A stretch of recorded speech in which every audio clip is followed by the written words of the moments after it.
believe the last suspect is Richard McCoy. Now, Richard McCoy, if I had to rank these suspects, notwithstanding the new suspects that they put forth on the History Channel, Rakestraw, because I think he seemed like a very good suspect as well, but Richard McCoy would certainly be number one suspect on my list. And the reason being is he did it before. Okay, so after the D.B. Cooper hijacking, I don't know if it was 5-6 months later, Richard McCoy skyjacked another 727, and there were similarities in the interaction and the notes and the way he corresponded with the cockpit, and he knew how to jump out the back door. All those little things, but he did it, and he survived. He took $500,000 this time. He jumped out of a plane. He survived, and the FBI arrested him through a tip that they got, and they recovered all but $20, I guess. But to me, the most, I guess, circumstantial piece of evidence in that Richard McCoy was D.B. Cooper was the sketch. My God. I mean, much like the Zodiac, a lot of people look like the sketch. But Richard McCoy was a dead ringer to me, to my eyes. And I don't rely on sketches. I want to see evidence. But, whew, I don't think I've ever seen anybody look much more like a sketch than Richard McCoy did. Now, was Richard McCoy D.B. Cooper? I don't know. But to me, of all the suspects put forth in this HBO documentary, and of all the ones I've seen so far, Richard McCoy would be. Richard McCoy lied about where he was on Thanksgiving Eve, and that is hard evidence. They have a phone call from Las Vegas to his house, which proves that he was not at home when he says he was. It makes him a liar, right? Doesn't make him D.B. Cooper. I get that.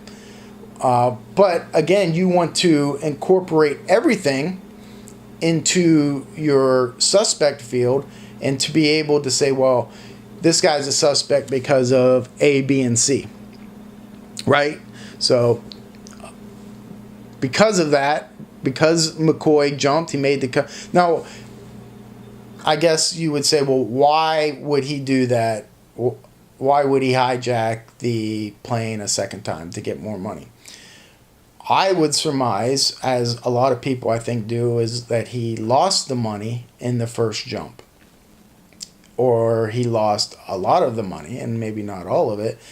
And when he jumped, he only got, excuse me, maybe he only got like $10,000 left or something. He went to Vegas. Now, one of the things that they brought up in the documentary was he went to Vegas to launder the money. You place some chips, you get some chips, and you gamble, and you give them the money. But my question would be, wouldn't that still show up in circulation?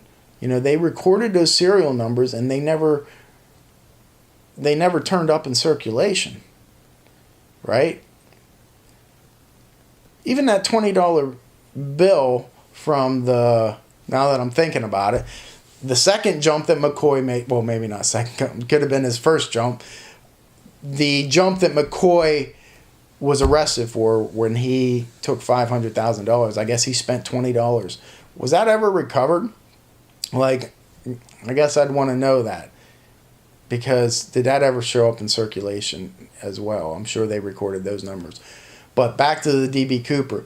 If he laundered that money into a casino, it would still show up in circulation, and it never did. The only numbers that ever showed up was the $3,000, I think it was, or 3 stacks of bills that showed buried in that sandbar that the kid found in 1980.